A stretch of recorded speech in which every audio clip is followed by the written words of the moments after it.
Mesdames, Messieurs, bonsoir. Merci de la fidélité à la télévision nationale. Dans l'actualité, le ministre de l'Économie et des Finances a lancé récemment les travaux de renforcement des capacités des contrôleurs financiers, une formation axée sur la vulgarisation de 2 manuels de procédure d'exécution et de contrôle financier. Objectif, assurer une meilleure appropriation de ces outils essentiels. Compte rendu, Mamadi Gassama. Ils sont contrôleurs financiers et assistants. Pour mieux répondre aux exigences de redevabilité et de réédition des comptes, une remise à niveau est organisée à leur intention.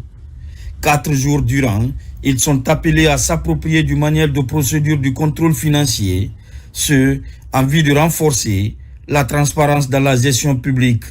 Cet atelier de formation qui mobilise l'ensemble des contrôleurs financiers et assistants répartis en 3 groupes pédagogiques à Conakry, Kindia et Kankan vise à renforcer les compétences de nombreux contrôleurs financiers, de nouveaux contrôleurs, assurer une meilleure appropriation des manuels de procédure, d'exécution et de contrôle des dépenses. Même appui technique à Kindia et à Kankan.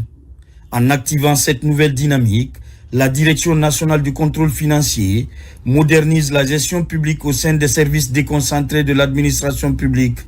Les grandes attentes du ministre de l'Économie et des Finances sont dévoilées. Ce que nous recherchons surtout, c'est de qualifier la dépense publique.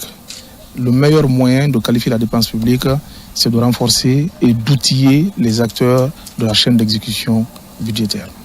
Pour le ministre de l'Économie et des Finances, les 2 manuels en voie de vulgarisation constituent des outils indispensables pour un contrôle efficace des finances publiques. Il invite les contrôleurs à faire preuve de professionnalisme et de rigueur. J'en appelle en tout cas au professionnalisme des contrôleurs financiers pour porter davantage les statistiques et les productions d'informations financières de bonne qualité et qui puissent davantage améliorer l'État en matière de respect des normes, en la matière sur le plan international. L'objectif à terme est de consolider les acquis, renforcer les compétences des agents et améliorer la performance globale des contrôleurs financiers dans le pays. Le projet de modernisation de la ville de Conakry avance avec la construction et le bitumage de la voirie urbaine. Les transversales 12, 13, 14 se réalisent avec la déviation Kagbele-Nkouria. Le ministre des Infrastructures et des Travaux publics est sur le terrain pour un suivi rapproché de ce projet de priorité présidentielle. Reportage Aboubakar Junior Camara.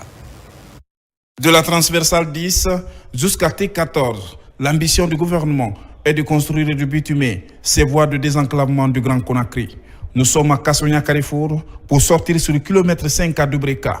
Ici, le dégagement est en cours après l'identification et l'indemnisation des impactés du projet. Pour s'assurer donc de l'effectivité de démarrage des travaux, le ministre des Infrastructures et des Travaux publics est sur le terrain. L'inauguration du pont de Bambeto, nous l'avons signifié. C'est une cadence qui a commencé, qu'on ne va pas arrêter. C'est-à-dire le changement de Conakry avec des infrastructures modernes.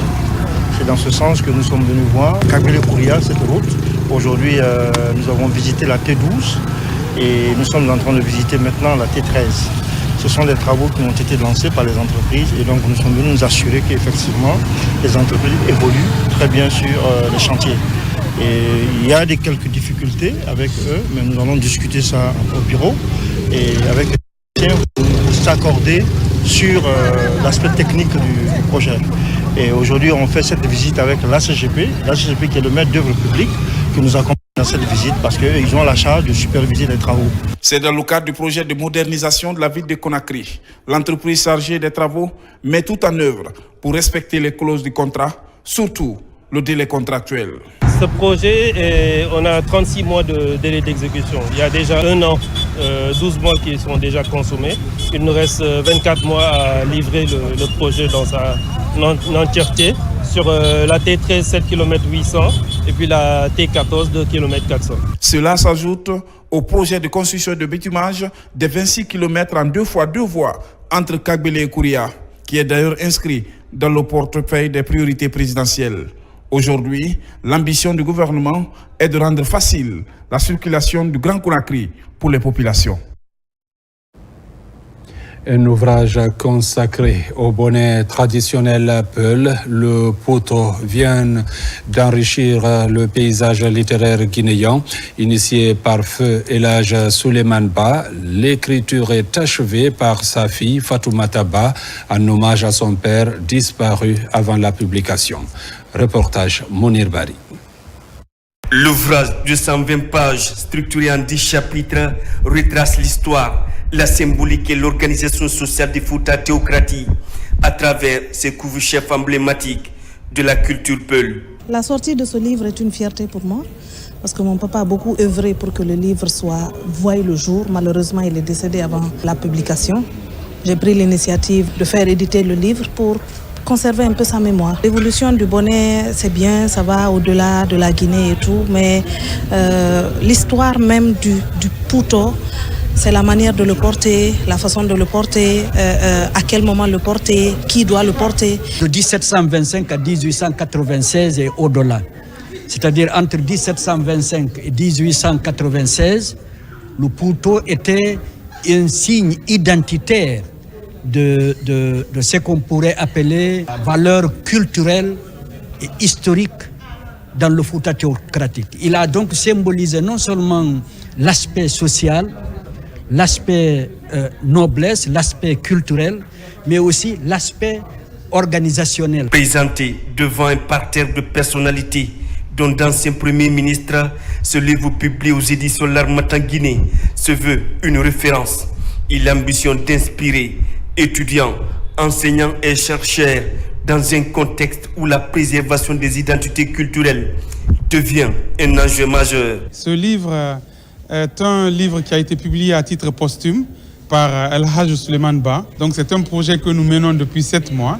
C'était un manuscrit qui avait été écrit depuis des années, 20 ans en arrière, qui était écrit à la main, que nous avons compilé, on a ordonné, on a organisé pour en faire un ouvrage. Commencé en 2021 et achevé en 2025, la rédaction de cet ouvrage se veut un guide pour comprendre l'organisation des 9 provinces du Fouta et les pratiques traditionnelles qui ont façonné la communauté Peul.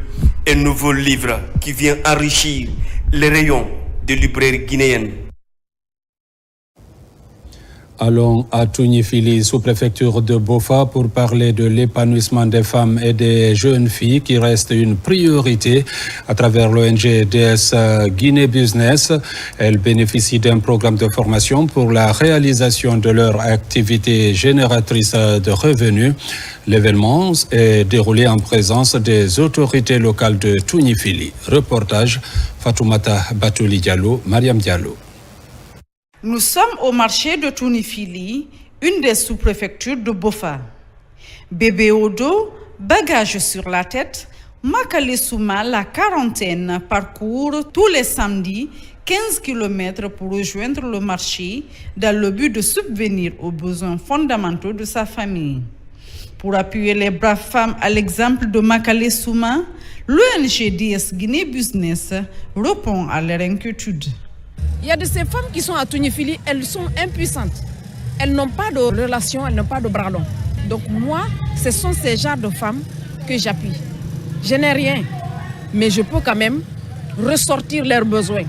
Je vais les proposer à ceux qui peuvent les venir en aide. Durant la rencontre, d'autres sujets préoccupants ont été débattus, entre autres la préservation de la paix pendant et après la période électorale. Ces femmes sont aussi sensibilisées sur la gestion des conflits pour une élection libre et transparente en Guinée. Je vous encourage à mettre pleinement en pratique les outils et connaissances qui vous seront transmis aujourd'hui. Devenez des ambassadrices dans la paix, dans vos familles, vos quartiers et vos associations. Le dialogue et la compréhension que vous favorisez sont des contributions concrètes à l'édification d'une Guinée stable, inclusive et prospère. Tounifili est prêt à préserver la paix parce que nous avons compris que c'est fondamental, la paix. Cette quiétude sociale, nous devrons la préserver, nous devrons aller dans ce sens. Donc c'est pour cela que nous disons à toute la population de la Guinée d'accepter cette paix. Avec une population estimée à environ 4 000 habitants, L'agriculture, la pêche et l'artisanat sont entre autres les activités pratiquées dans cette localité située à 55 km de Bofa. Pour l'ONG DS Guinée Business, cette activité de sensibilisation permettra d'instaurer un climat de cohabitation harmonieuse entre les citoyens de Tunifili, mais également à soutenir les femmes et filles de la localité. Dans la commune urbaine de Sanoya, un séminaire est ouvert en faveur des imams et muezzins de cette localité.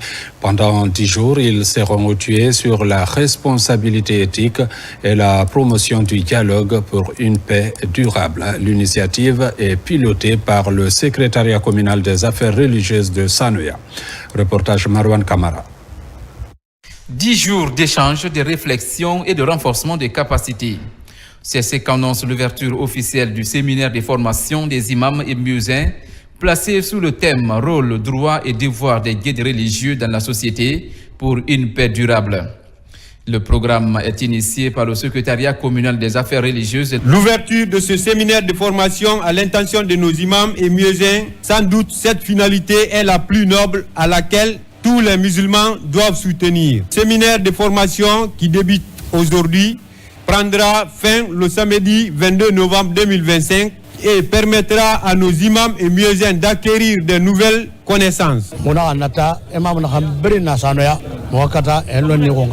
Nous avons réuni les imams et muezzins de Mania pour un renforcement de connaissances basé sur la responsabilité morale et sociale. C'est pourquoi nous avons fait venir les grands leaders religieux pour leur donner des leçons. Pendant ces 10 jours, ces acteurs religieux seront outillés sur les valeurs civiques, les responsabilités religieuses, mais aussi sur les enjeux sociaux auxquels les communautés sont confrontées. Je remercie beaucoup les organisateurs, surtout l'imam Lambiaï Kamara, qui a pu organiser ce grand séminaire qui va donner beaucoup de connaissances aux imams pour pouvoir prôner la paix, la cohérence et l'intimité au niveau de la commune urbaine de Sanoya. Nous sommes très contents de cette commune aujourd'hui qui a commencé cette bonne initiative pour augmenter la connaissance islamique.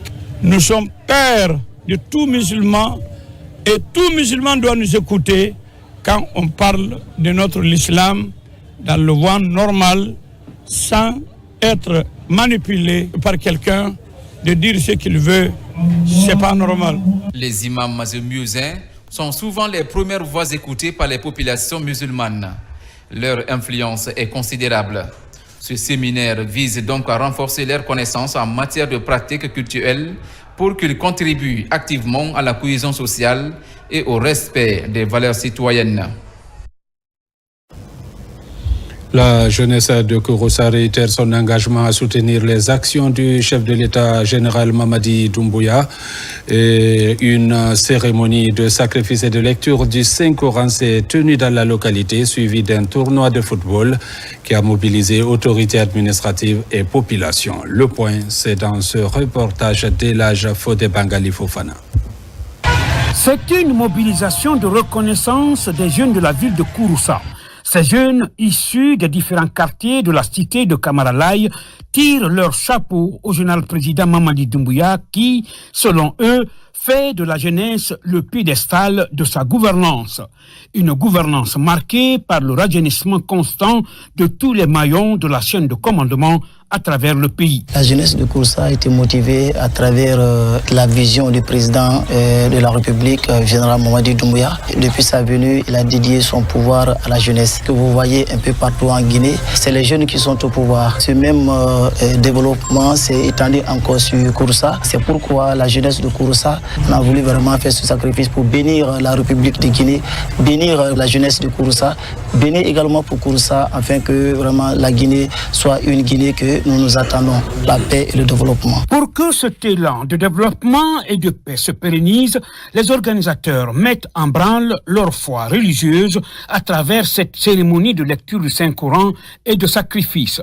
De quoi réjouir les autorités administratives locales qui saluent cette action citoyenne devant interpeller toutes les composantes de la société. Sacrifice pour accompagner le président de la République pour une reconnaissance pour tout ce qu'il fait, généralement à la Guinée et particulièrement à la ville de Kouroussa. La jeunesse de Kouroussa, les femmes de Kouroussa, les douanes de Kouroussa disent sa continuité pour les œuvres qu'il est en train de faire pour la Guinée. De la mosquée, nous voici au stade préfectoral de Kouroussa. Ce match gala de football a mis aux prises l'équipe de la presse locale et celle des forces de défense et de sécurité de Kouroussa. Cette rencontre âprement disputée a été finalement remportée par l'équipe des forces de défense et de sécurité sur le score d'1-0, marquant le couronnement de cérémonie. La seule chose qui n'a pas d'être nul, c'est le sport. Il peut réunir tout le monde à la fois, c'est le sport. Et c'est pourquoi on a terminé par le sport. Le matin, on était à la mosquée. Maintenant, là, on est au stade. C'est pour réunir toute la jeunesse de Kouroussa dans le même panier pour qu'on va ensemble et on revient ensemble. Le chef de l'État, je remercie les initiateurs d'abord. Ils ont organisé ça là pour montrer au président que la jeunesse de Kouroussa est avec lui. Nous le remercions de tout ce qu'il a fait pour Kouroussa. Nous prions Dieu que Dieu nous donne bonne santé pour qu'il termine ce qu'il a commencé. À travers cette action collective, la jeunesse de Kouroussa met en lumière sa maturité politique et tout son engagement à soutenir les actions de refondation, de développement et de paix sous le leadership du chef de l'État, Al-Mamadi Doumbouya.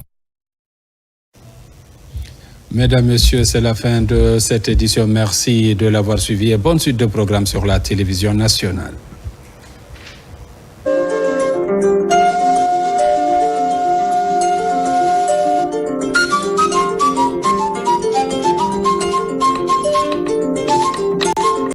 À la Blue Zone de Dixine, l'innovation